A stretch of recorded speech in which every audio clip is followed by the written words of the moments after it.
સરસ મજાની રેસીપીનો વ્લોગ છે આ, જોજો અને તમારા પતિને બનાવીને ખવડાવજો. અને જો તમે પતિ જ છો પોતે તો તમારા વાઈફને બતાવજો કે ચિંતનભાઈની ઘરે જે આ ખીચડી બની એ મને બનાવી દે અને મને તું ખુશ કરી દે. એવી મસ્ત રેસીપી લઈને આવી ગયા છીએ તમારા માટે. રેસીપીની શરૂ થયા પહેલા મમ્મીને મળી લઈએ. મમ્મી જય યોગેશ્વર. જય યોગેશ્વર, જય શ્રી કૃષ્ણ, જય સ્વામિનારાયણ. મમ્મી આ શાકભાજીમાં શું શું તૈયાર કર્યું એ તમે જરા કહી દો. આ કેમ કાચું ખાવા માટે બપોરે? અચ્છા, એટલી બધી વસ્તુ. આ બધાનું સલાડ. અચ્છા, ઓકે. બાકી આ બધી જે તૈયારી છે મને નામ આવડે છે ના બોલી જાઉં છું. રીંગણા છે, સિંગદાણા છે, બટેકા છે, કેપ્સિકમ છે, ગાજર છે, વટાણા છે, તુવેર, કોબી. હા એમ આટલી વસ્તુ. અચ્છા, ફ્લાવર બિચારા અંદર ડૂબી મળ્યા છે તો ફ્લાવર છે, ધાણા છે અને આ છે પાલક. અને ભાભી શેની રેસીપી આપવાના એ તમે કહી દો. પાલક ખીચડી ને કઢી. પાલક ખીચડી અને કઢી. આમ તો કહેવાય છે કે ખીચડીના અનેક પ્રકારો છે. એક હોટલ છે એમાં 36 જાતની ખીચડી મળે છે. 36 છે ને, બરાબર? તો ખીચડી એ સાદી નો આવે, અલગ અલગ ઘણી જાતની આવે. પણ જે પાલકની ખીચડી છે ને મોઢામાં પાણી આવી જાય એવી બનવાની છે. તમે જોજો. અમે તો આગળ ઘણી વાર બનાવેલી છે પણ આ રેસીપીનો પહેલો વિડીયો છે. સબસ્ક્રાઇબ કરી દેજો. ચાલો શરૂ કરીએ. આપણે છે ને તેલ લઈ લઈશું. આપણે જેટલું બનાવવાની હોય ઘર પ્રમાણે એટલું આપણે તેલ લઈશું. આપણે તેલ કયું વાપરવી છે? સિંગ તેલ. અને આ છે ઘી. અને આ એટલા ભાગનો આપણે વાવ, ઘી લઈશું. ઘીનો ડેફો જોઈને મનમાં પાણી આવી જાય. હા ભાભી, આ ચોખા અને ચોખા છે, મગ. 1.5 ડોયો ચોખા છે ને 2 મુઠ્ઠી મગની દાળ છે. અને આ છે ને 1 કપ જેટલી, 1 થી 1.25 કપ જેટલી તુવેરની દાળ છે. ગામડે લગ્ન હોય ને તો ખીચડી ને એવું આપે ને એવી મજા આવે. વાહ, ખીચડી એટલે ગુજરાતી લોકોને બહુ ગમતી હોય, મજા જ આવે છે. અને હું બહુ ખુશ છું. કેમ છું ખુશ રહેવાનું કે કારણ હોય એમાં ભાઈ આવું બધું નાખી દે છે કુકરમાં. આમાં છે ને તમને એવું થતું છે ખીચડી છે તો ટમેટો કેમ નથી સુધાર્યું, પણ ટામેટો આમાં ન હોય. સમજાણું? બાકી 2 જાતના મસાલા નાખે છે. આ છે શેઝવાન ચીઝ મસાલો છે, ફ્રાઈડ રાઈસનો મસાલો છે. સાથે ઈ બનાવવાના.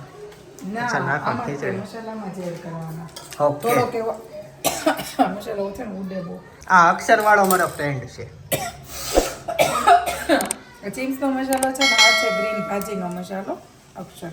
થોડોક એવો આપણે મસાલો લેવાનો છે. કે પાલકની ખીચડી છે, પાલક તો બતાવ્યું જ નહીં, પણ આ પાલકની પ્રોસેસ આપણે છે ને ખીચડી વગેરે પછી છેલ્લે કરવાની છે. તો આપણું તેલ ને ઘી બે આવી ગયું છે.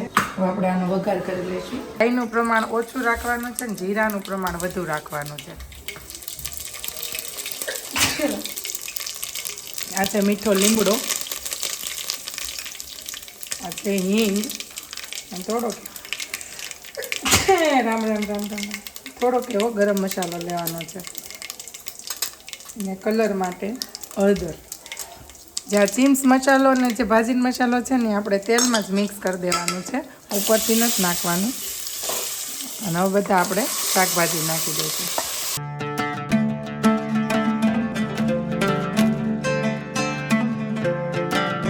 સ્વાદ પ્રમાણે આપણે મીઠું લઈ લઈશું. ગળપણમાં થોડીક એવી આપણે સુગર લઈશું.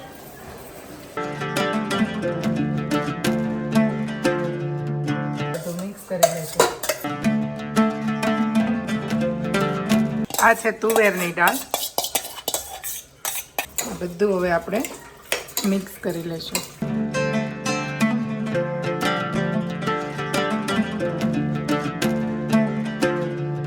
હવે આપણે આમાં છે ને જરૂર પ્રમાણે રાઈસ હોય પ્રમાણમાં આપણે પાણી મિક્સ કરવાનું છે. એમાં ખીચડી છે ને એકદમ ઢીલી ખીચડી રાખવાની છે, એટલે પાણીનું પ્રમાણ થોડુંક વધુ રાખવાનું છે. જે રેગ્યુલર આપણે નાખતા હોય એની કરતાં થોડુંક વધુ. આદિકાળથી ચાલતી આવેલી છે ખીચડી. ઋષિ મુનિઓએ ખાતા, આપણે ખાવી છે, આપણા સંતાનોએ ખાહે. આ ઓલ ઓવર આ ચાલતી આવેલી આઈટમ છે. આ અમુક વસ્તુ થોડેક સમય આવે ને વહી જાય, જેમ કે બ્રેડ છે, હમણાં આવ્યા છે આ છેલ્લા 5-10 વર્ષોમાં, અને વહેલા એ નીકળી જશે. જેમ જેમ લોકો હેલ્ધી ખાવાનું શરૂ કરશે ને એમ એ નીકળતા જાય. એટલે આવી રીતનું છે. પણ આ સનાતન કાળથી આવેલી છે ખીચડી. એમાં એડ થતી છે. હા, એડ થતી છે. હવે પાણી ઉકળે પછી આપણે કુકરને બંધ કરી દેવાનું છે. અને તમને લોકોને એવું થતું હશે કે પાલકની ખીચડી છે તો પાલક કેમ ન નાખ્યું, પણ એનું એક કારણ છે કે જ્યારે આપણે શાકભાજીને એવું બધું બાફીને અંદર આપણે પાલકની ગ્રેવી નાખશું ને તો એ ગ્રેવી બફાશે. તો તો આપણને પાલકની કોઈને સ્મેલ ગમતી હોય કોઈને ન ગમતી હોય તો આપણે બાફીને પાલક આપણે ખાશું ને તો ખીચડીમાં સ્મેલ આવશે પાલકની. પણ એને હવે આપણે મિક્સરમાં ક્રશ કરીને અને ઘી કે તેલનો વઘાર કરીને અને પછી આપણે ઉપરથી એડ કરવાની છે. એટલે છે ને ખીચડીમાં સ્મેલ પણ ન આવે અને ટેસ્ટ પણ સારો આવે પાલકનો. આવું પાણી પીન. હવે આ છે સૂકું લસણ અને આ છે આપણે પાલક. ક્રશ કરી લેવાનો છે, લોકોનો જેવો ક્રશ હોય ને એવો. અને આજના દીકરાને રજા છે, જો મજા આવી ગઈ છે રમવાની. હવે આવું સ્કૂલ ચંપલ પહેરું. આવું છું, ચપ્પલ પહેરું છું. આપણે આમાં પાણી લઈ અને આને આપણે ક્રશ કરી દઈશું.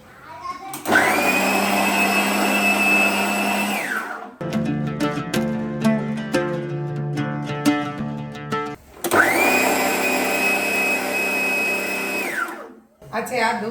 આ પાલકની પેસ્ટ જે બનાવી છે એની અંદર આપણે ખીચડીના પ્રમાણનું જે આદુ છે આ, અને આ છે તમારો બધાનો પ્રશ્ન કે કેમ તમારી પેસ્ટ ગ્રીન રહી છે. તો આ છે મરચીની પેસ્ટ.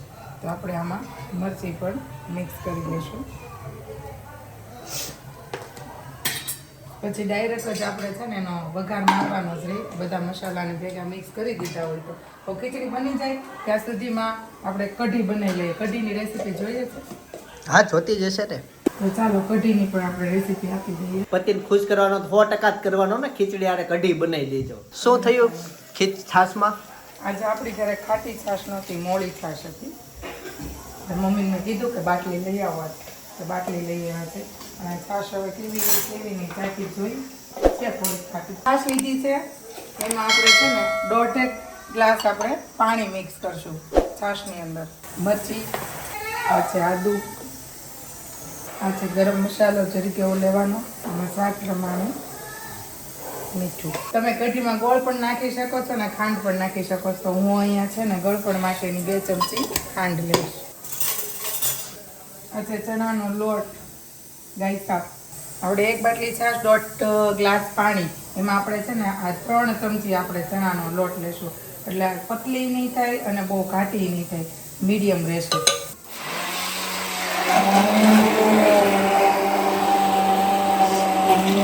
આમાં મીઠો લીમડો છે, આ લીમડો નાખીને અને ઉકાળવા માટે આપણે કઢીને ધીમા ગેસે ઉકાળી દઈશું. કઢી જલ્દી બની જાય, દાળ કરતાં મજા આવે કઢી બનાવવા. અને ભાવે પછી ભાવે કઢી, મને કઢી વગર ન ભાવે ખીચડી. દીદીપને દહીં ખીચડી હોય ને તો હાલે, પણ આપણે ઘરમાં તમે હું આપણે ભેજ ખીચડી અલગ કઢીના ચાહક છીએ. મને તો કઢી આમ લોખી એટલી ભાવે બહુ જ. પણ મને કઢી ટેસ્ટી હોવી જોઈએ, હાવ ફીકી હોય એવી ન ભાવે. મને હોવી ખાટી મીઠી ને તીખી ને બધી રીતે હામું ગળપણ ને બધી રીતે હોવી જોઈએ. પછી ખાટી કઢીનું ન ભાવે. તો આ બાજુ જો આપણી કઢી ઉકળી ગઈ છે અને હવે છે ને એને આપણે વઘારી લઈશું. તો આમાં આપણે 1.5 પાવડો જેટલું તેલ અને 1 ચમચી ઘી એડ કર્યું છે. પહેલા લોકો છે ને કઢી એમ કરે કે પહેલાં વઘાર કરીને ઉકાળે, પણ એ છે ને આપણે કરવી ને તો વઘાર બારો ન નીકળે અને આપણે જેવો ટેસ્ટ જોતો હોય ને એવો ટેસ્ટ ન આવે. ઉપરથી વઘાર કરવી ને એનો ટેસ્ટ વધુ આવશે. અને આપણે ઉપરથી આનો વઘાર કરીએ છીએ તો આમાં આપણે છે ને ધાણા જીરું પાવડર, થોડોક એવો ગરમ મસાલો, થોડા એવા ધાણા, પછી ઉપરથી જાજા નાખવાના છે તો સ્વાદ ઉપર જ ખાલી. અને આ છે લીલું લસણ, એ ઉપરથી નાખી દેવાનું. ચાલો, આ તમારું તેલ આવી ગયું, ચેક કરી લેજો. ઈકરાઈનો દાણો નાખીને આવી ગયું. આપણી ખીચડી પણ ચડી ગઈ છે. હવે આનો વઘાર કર્યા પછી આપણે પાલકનો વઘાર કરીશું. રાઈ, આ છે જીરું, આ છે હિંગ.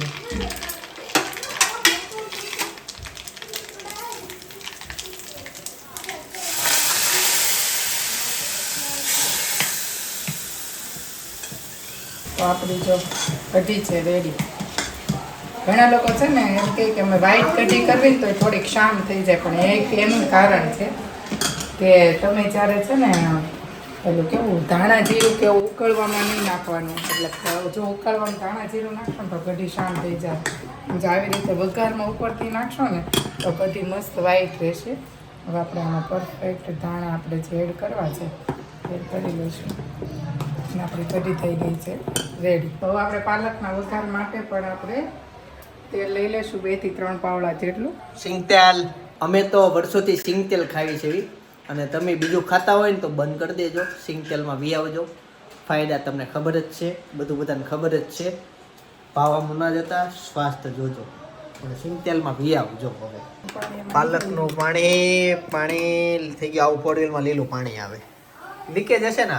આમાં આપણે થોડીક એવી હિંગ અને લીમડાના 2-4 પાન નાખી અને હવે આપણે આ પાલકની ગ્રેવીનો વઘાર કરી લઈશું.